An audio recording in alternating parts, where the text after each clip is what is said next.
Hello. This week, I want to talk to you about civil rights and the civil rights movement of the 1960s. And if you've already listened to the Martin Luther King speech, the I Had a Dream speech, you're already tuned into the time period and the subject. And everybody has a certain view of the 1960s, has a certain image of what the civil rights movement was about, what it means for American history, and what happened there. And chances are none of that is accurate. So for starters, there is this idea. Now everybody today claims Martin Luther King as an ancestor, as part of their line of tradition, be it Republicans or Democrats, conservatives, liberals, socialists, will all say, yes, Martin Luther King is an essential American hero, and we still benefit from his influence to this day, in that he really fought against racism, which we all, of course, don't like.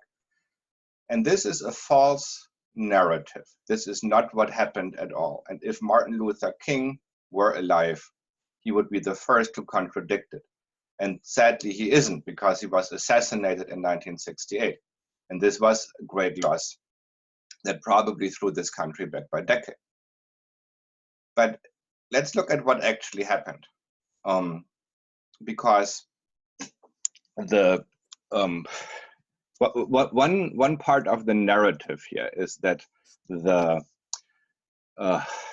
that Americans simply came around to doing the right thing because it was the right thing to do, and it had simply become time for it. The injustice of excluding a group of people based on their skin color from many essential opportunities in life and in society, education being one of them, voting, simple comforts like going to have lunch and sit down at a nice spot in a restaurant, getting home on a bus without having to be crammed into the less good part of the bus, and so forth. So without people being told at every step of the way that they're lesser being, that they're inferior, that in itself is a terrible form of discrimination. I mean, if you imagined that you had to go through life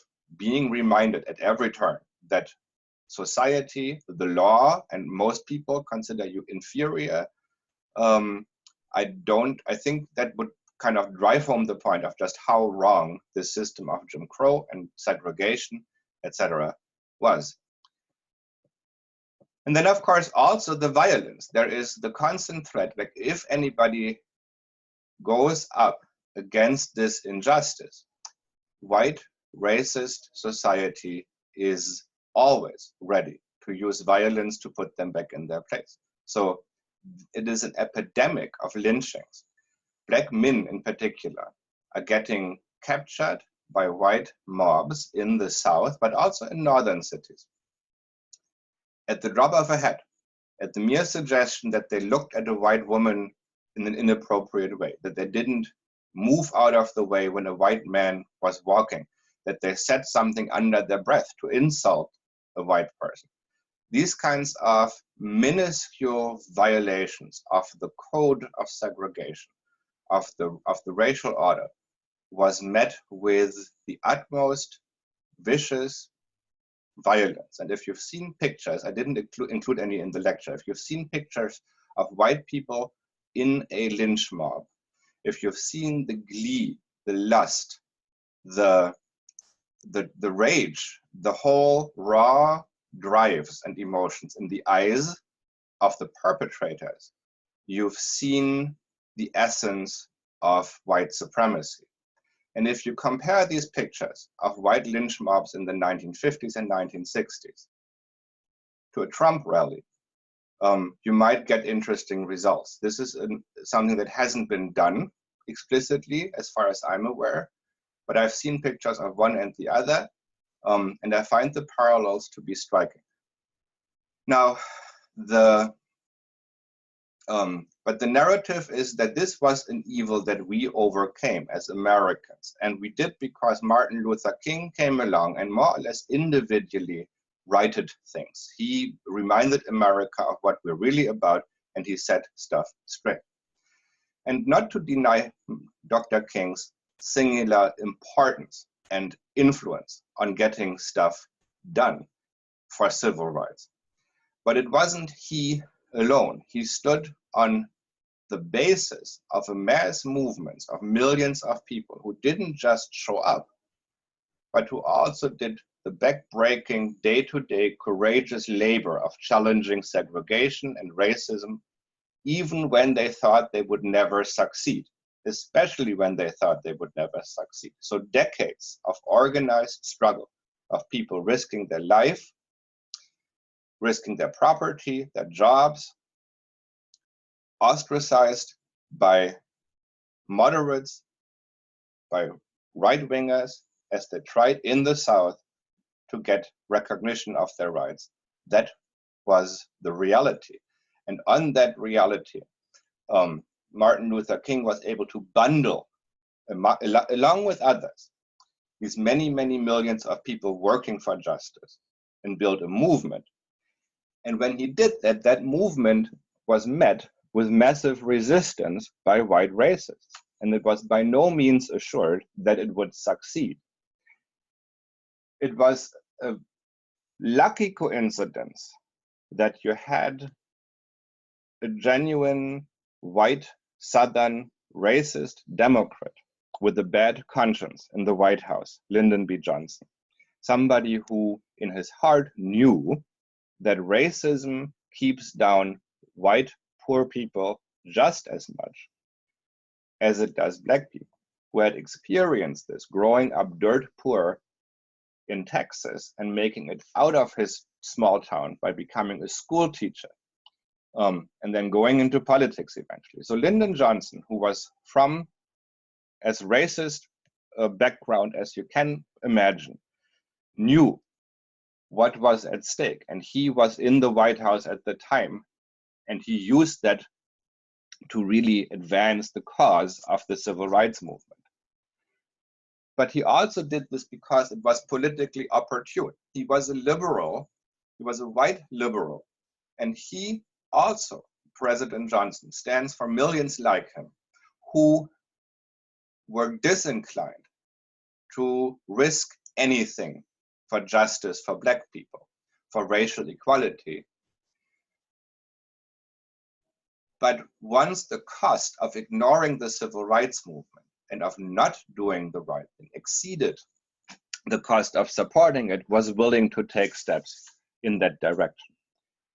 But none of that would have been even a consideration if not for the day-to-day grind of many, many millions of people who were activists over decades and tried to push for justice. So that is an important thing to keep in mind. It is not just Martin Luther King. It is not just Lyndon B. Johnson. They're convenient stand-ins for the ideas and the movements that matter. But they didn't do it alone. So just to remind you of how this was a long and painfully slow struggle, we already talked about the New Deal and how A. Philip Randolph, as the leader of the Brotherhood of Sleeping Car Porters, this black socialist union leader, whose union represented workers that worked for the Pullman Company as attendants in luxury sleeping cars on long-distance trains. Randolph organized a march on Washington in 1941 that was called off at the last minute when President Roosevelt agreed to enforce fair employment practices, saying that if you get government contracts for armaments production, you have to employ black and white people, and you have to pay them the same amount for the same work.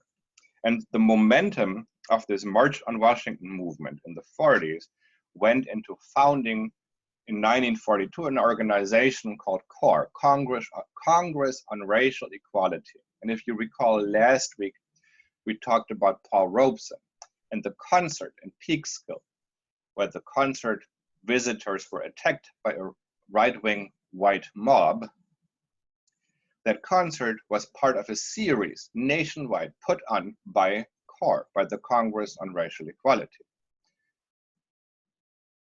In the 1940s and before McCarthyism, anti-communism,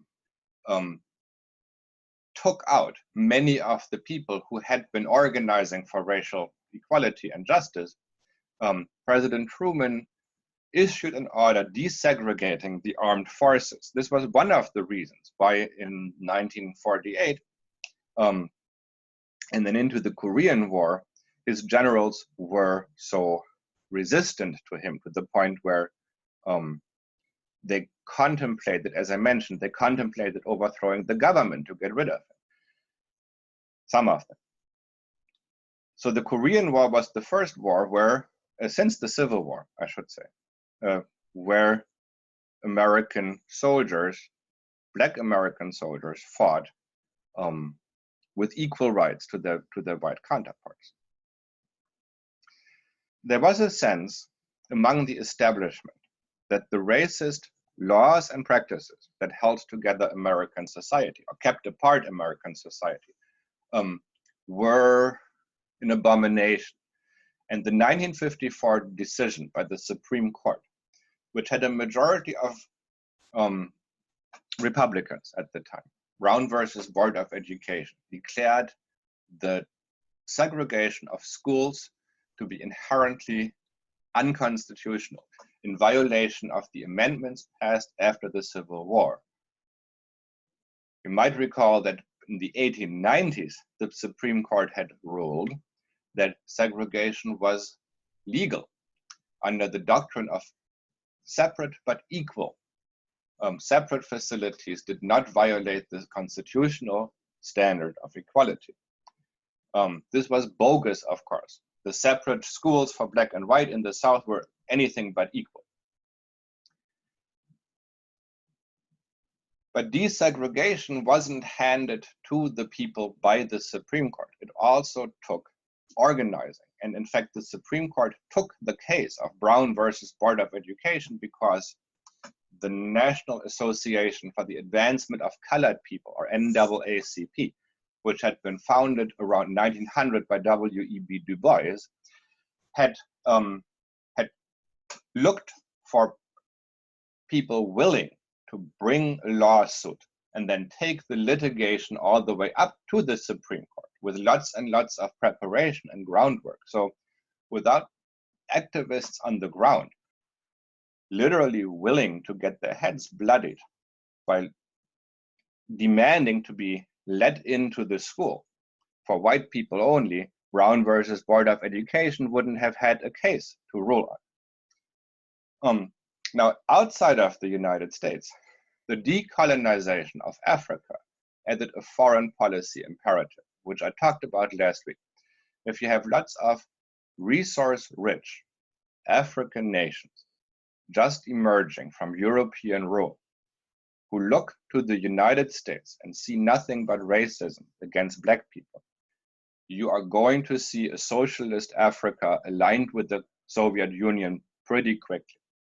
And that is one of the main things, this rivalry with the Soviet Union that pushes white liberals to rethink their apathy towards racial injustice.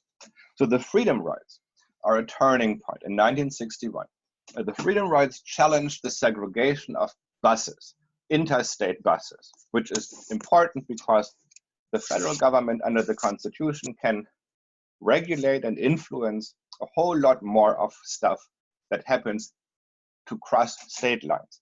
What happens within one state is a whole nother matter. So if you have an interstate bus going from Alabama to Georgia,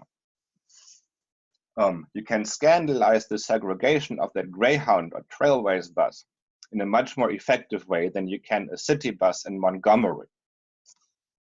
And the freedom rides are also significant because here, for the first time, you have a significant number of northern white young people, college students, many of whom had had parents in socialist and communist organizations, in the labor movement, in Jewish organizations, etc., participating, putting their bodies in the South on these buses, actively working with Black activists from these southern states in the freedom rides. And of course, quite a few of them getting attacked and some of them getting killed by the Klan or the sheriff's department in these rural places in the South. And of course, the Klan and the sheriff's department in these rural places in the South is the same thing, except when the sheriff department gets off work, they take off the uniform and they put on the hood. So it is still not safe to be in favor of democracy and equality in the South, to say that Black and white have equal rights. So for Martin Luther King and A. Philip Randolph to call this March on Washington in 1963 against segregation, for voting rights, and for economic justice, because that is the third leg here. Segregation of schools and other facilities, political rights, as in the right to vote, and opportunities, economic opportunities. African Americans in the South had been consciously placed in a semi-servile state with the sharecropping system after the Civil War.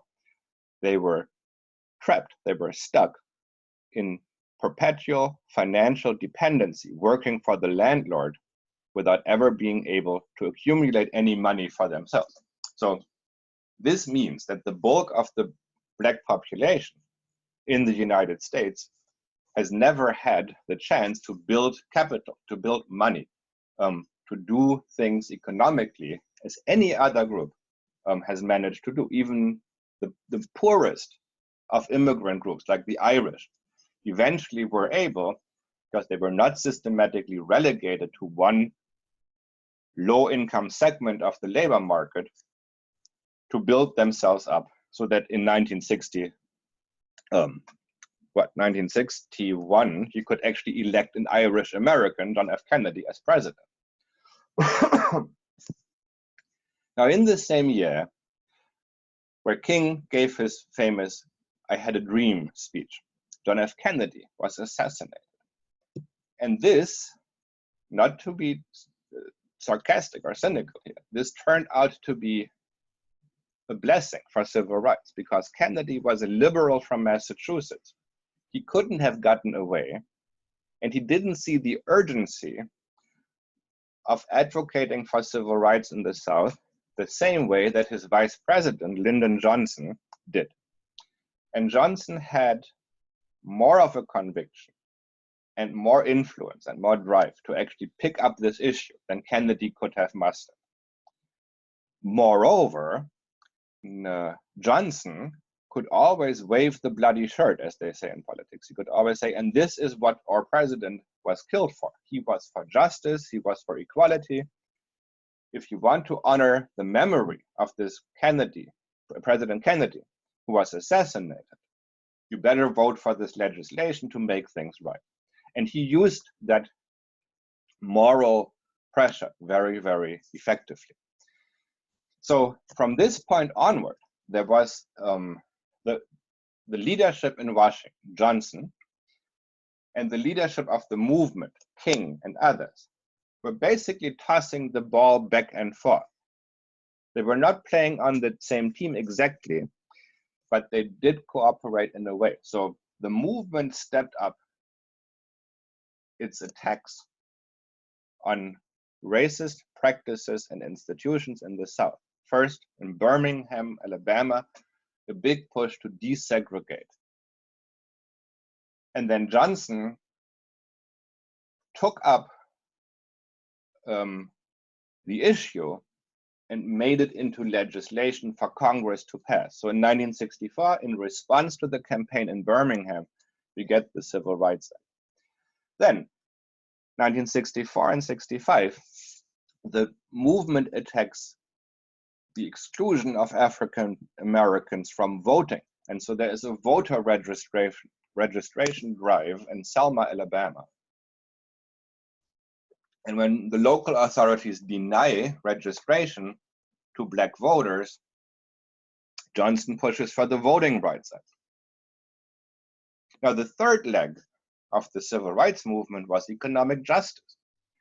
And you might be aware that in 1965, when Malcolm X was assassinated, he had moved past the religious bent of the Nation of Islam and past the Black separatism to embrace more socialist ideas of economic justice. That is why his own people killed him. And in 1968, when Martin Luther King was assassinated, he was working in Memphis, Tennessee, with sanitation workers, the people who maintain the sewer systems and to pick up the garbage, to unionize them, to get them organized as workers. And of course, during that same year, King was also strategizing about taking the civil rights movement into the North, into Chicago and Boston, where public housing was segregated, where schools were also still segregated. But here you had to go up against some democratic political machines that were supporting civil rights as long as it was happening in the South, but that didn't want to alienate their own racist local voters by also desegregating schools in Chicago and in Boston. So this is why the civil rights movement hit a wall. And that third leg, the economic justice, was never implemented. As a result,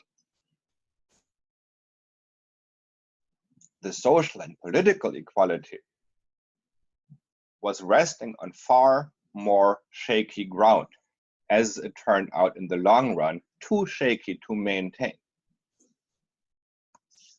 So a couple of images here to illustrate this path of the civil rights movement. Before Martin Luther King worked in an uneasy but nonetheless alliance towards the same goal with Lyndon Johnson, A. Philip Randolph worked with Franklin and especially Eleanor Roosevelt in the 1940s.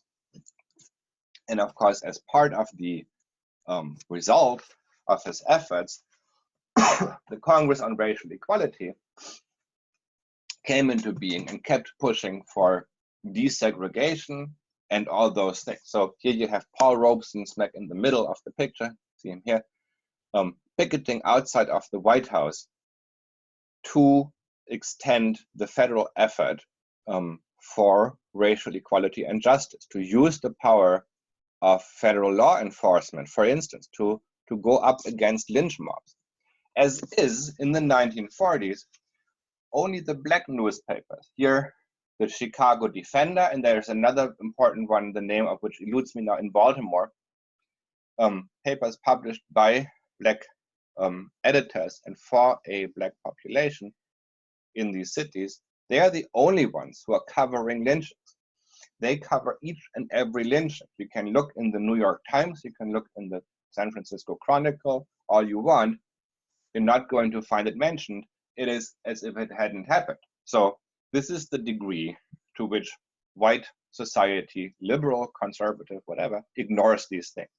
Now the Communist Party and the socialists too had taken up the cause of people attacked by lynch mobs, but increasingly with McCarthyism, they were no longer effective. So that left the Black press, Black journalists, to be the only ones to really remind the nation, this is happening. You can ignore it all you want.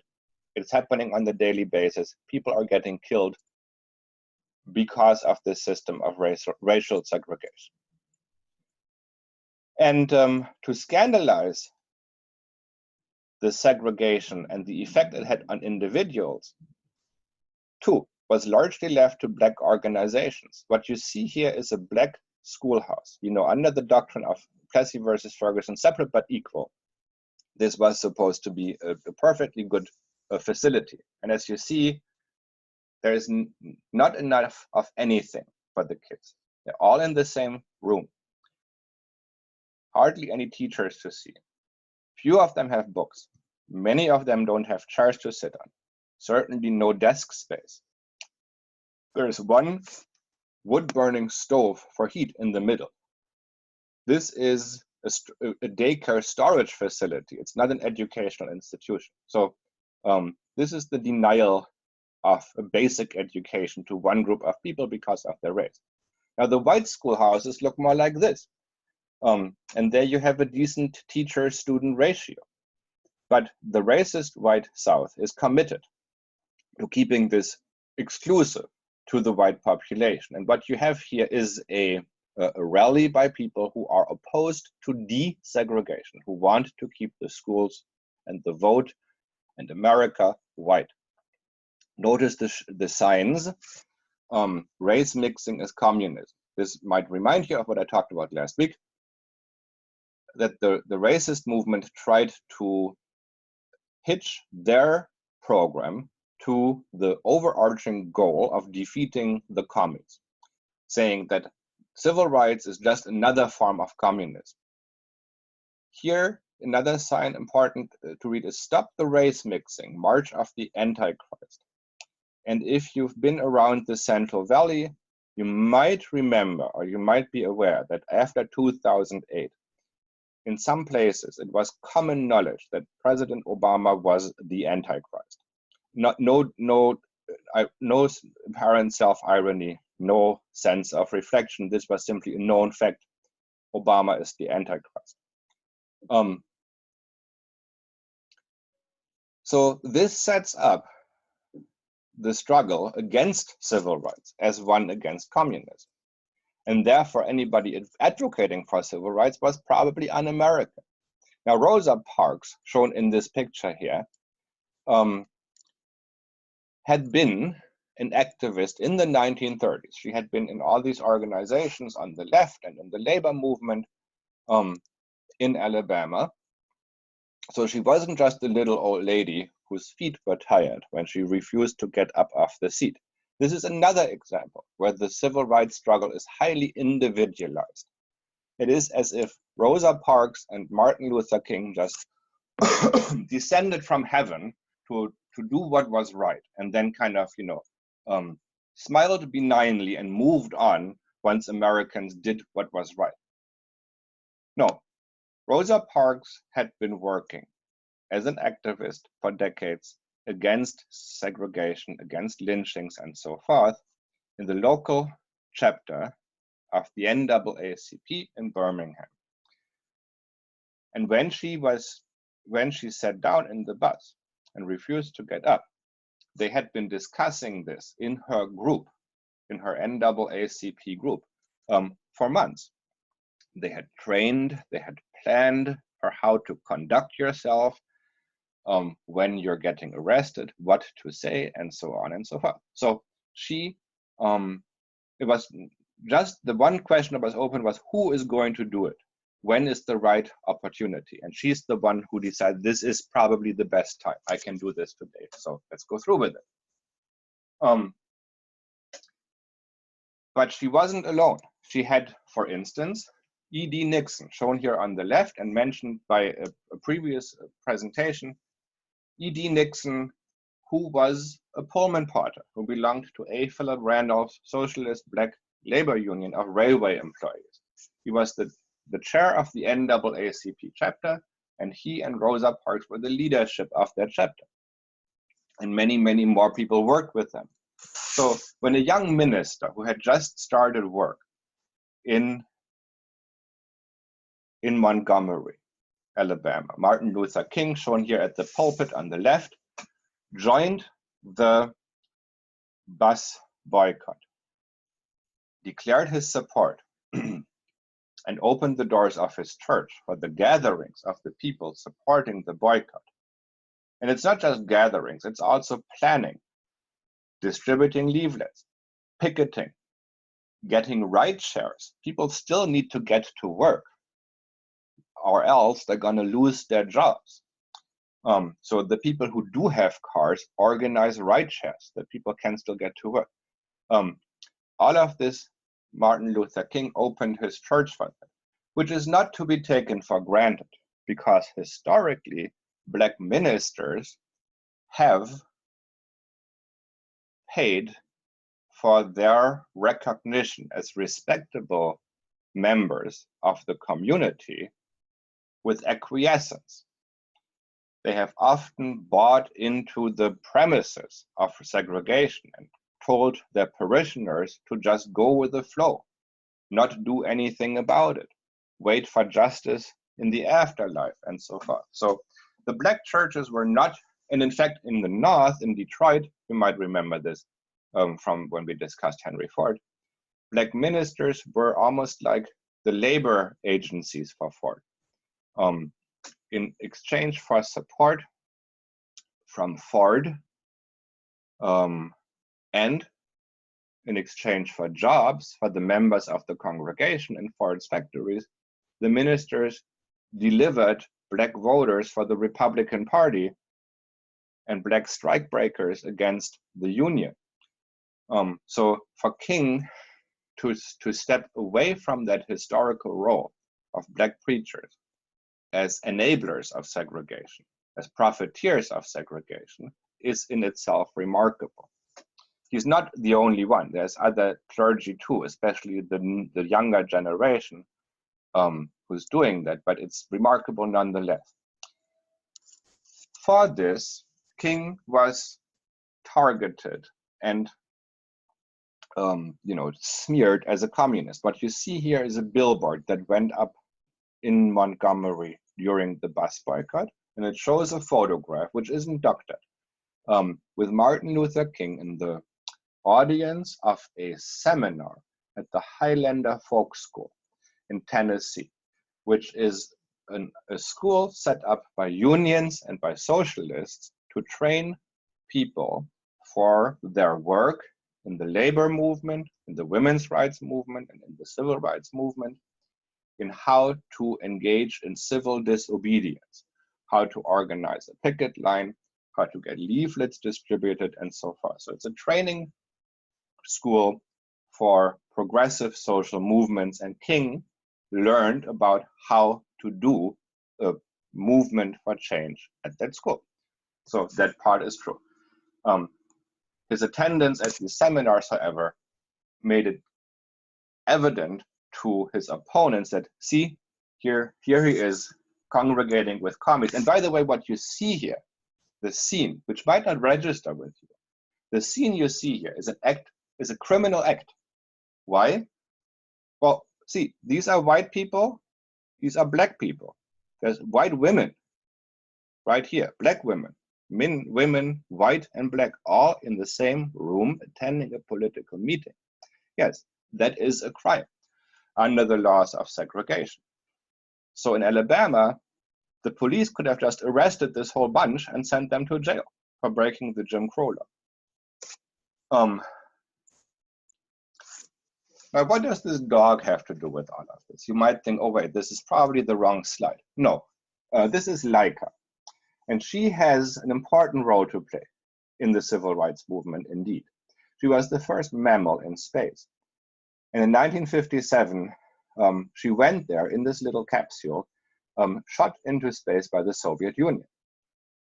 The Soviet Union was ahead of the United States in the space race. They were the first to put a satellite in orbit that was capable of sending radio signals. They were the first to send a mammal into space and the first to send a human into space.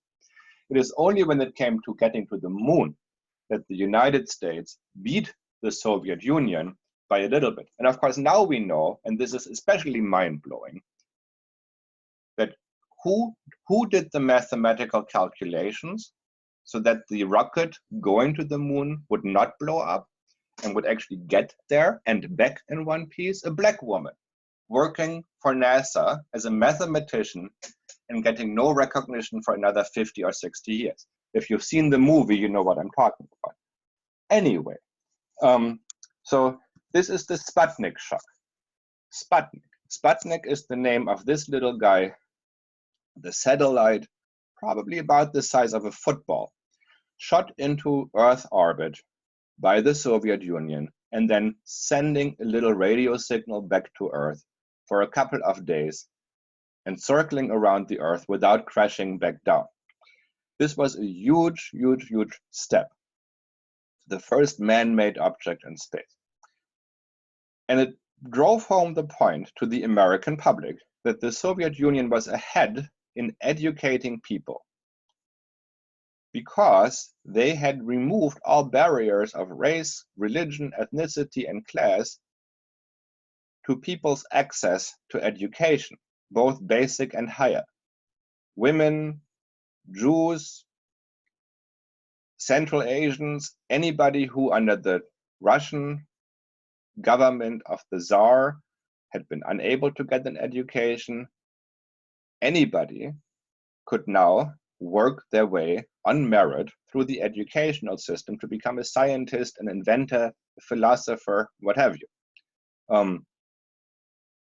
So the thought that in that group that you saw, in that black school in the rural South, there was a nuclear physicist or an astrophysicist, a little black kid who was brilliant and could be the next big thing, was not going anywhere because the educational system kept him there and did not give him the opportunity.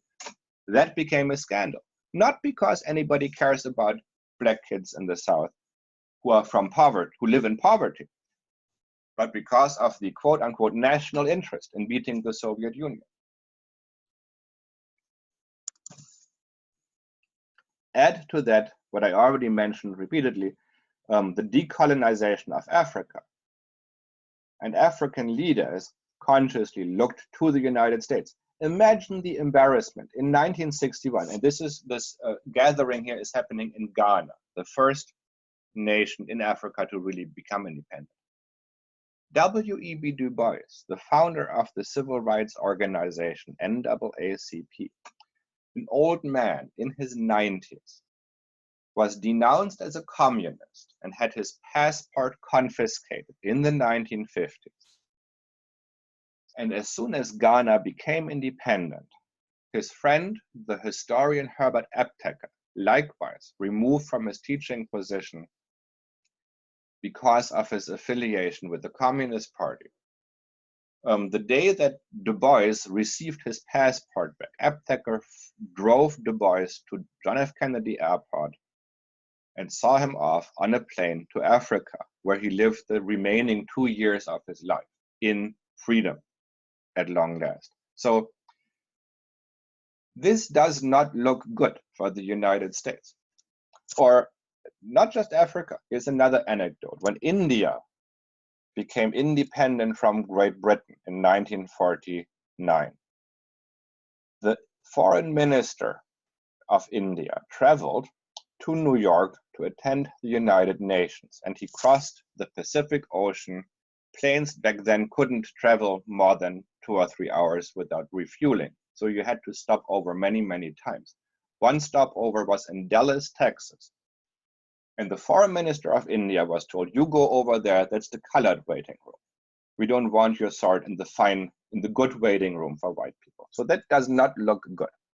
And you have the Soviet Union, who is looking at Africa as part of their natural coalition building. The suppressed people, everybody they have the same enemy, the capitalist class, the imperialists. And of course, this picture here demonstrates Vladimir Lenin, founder of the Soviet Union here, sweeping with his broom the imperialist menace of the south of the globe, of Africa, of Asia, of South America. The heads of state of Britain, France, and Germany, the capitalists, the Japanese imperialists. The Soviet Union takes care of that and leads colonized peoples, victims of imperialism, to independence, supports them in their fight for independence. If the United States wanted to counteract that, they really needed to get the house in order when it came to civil rights. So by 1963, when the March on Washington took place, it had become possible for white liberals to say, yes, we support equality. And if somebody said, well, aren't you in favor of racial segregation? Do you really think these people are your equals? You could then change the subject and say, yes, but we need to fight the communists. And therefore, we need to get our educational system in shape. And we need to make sure that the Africans don't want to side with the Soviet Union, and so on and so forth. So it became possible to be in favor of civil rights and equality without ever having to say that you were somehow in favor of racial equality fundamentally, that you believed that black and white people are equal. So this also shows the limitation of white support. This is more or less the end of the lecture part. I'm just going to show you the remaining pictures here that go with what I told you earlier. This is, of course, John F. Kennedy in the car where he was killed. These are scenes from the civil rights movement in Birmingham, Alabama, where the police brutality led to northern newspaper readers and people who watch TV news simply recoiling in horror at the brutality and thinking, okay, we need to do something about this. Eventually, when all the adult people had been arrested, the school children went and took their place in the rallies, and the white cops rounded them up and hosed them down with high pressure water cannons and then stuck them in jail. So that was what created the space where Johnson could strong-arm Congress into passing the desegregation legislation, the Civil Rights Act of 1964.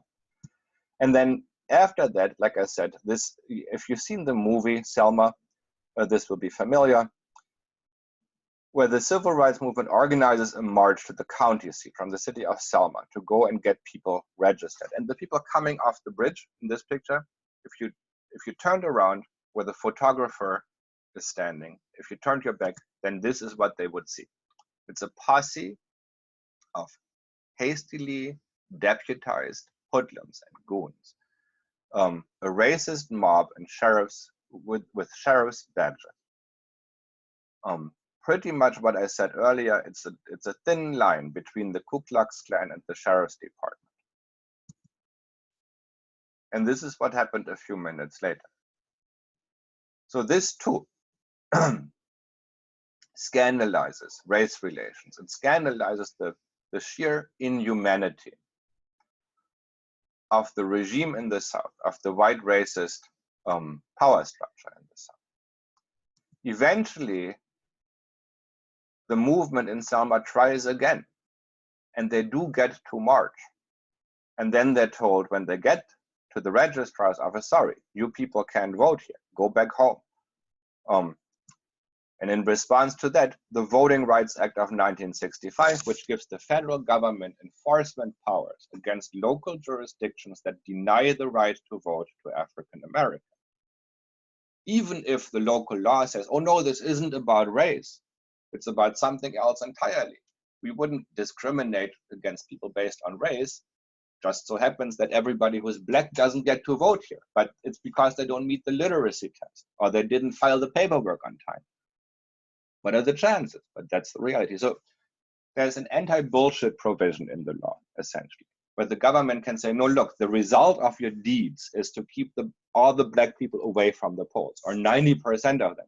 So we're going to declare your local laws null and void because clearly their main effect and therefore their likely purpose is racial segregation. This law and its most important enforcement provisions is declared unconstitutional in 2013 by the Supreme Court. So if you believe that a democracy is a place where all people can vote regardless of race, gender, etc., the United States were a democracy from 1965 to 2013. There haven't been one since then. So the reasoning of the Supreme Court was in 2013, well, none of these local jurisdictions targeted in the 1960s are still discriminating on the basis of race. So we don't need the law anymore. That's of course the same logic as saying, nobody has tried to walk into my house to steal the television, so I'm going to take off the lock of the door. And in fact, why don't I just take off the door entirely? And what happened in 2013, they were already sitting in the wings, draft laws and provisions in these places, just waiting for the Supreme Court decision. And sure enough, the day after, they all went into effect. And now it isn't quite as bad yet as it was in 1965, but we are getting it. And it is not hyperbole, it is not polemic. It is simply to state the fact, to say that the Republican Party is actively dismantling democracy through voting rights laws in the states and in communities that target people who they believe vote the wrong way. They do try meticulously to make it look like it isn't about race, gender, and all those things. But yes, in the end, that's what it comes down to. So traditionally, historically, the story of the civil rights movement could be one of triumph. In spite of the violence that ensued, when the racist mob stepped up their act in response to the civil rights legislation, in spite of the assassination of Malcolm X and Martin Luther King, we did it. We ended racism. We made everybody equal. But clearly that story wasn't true even when you could tell it with some plausibility. It is clearly no longer true today, where sorting people by race, religion, and other external criteria that have nothing to do with their character is official government policy.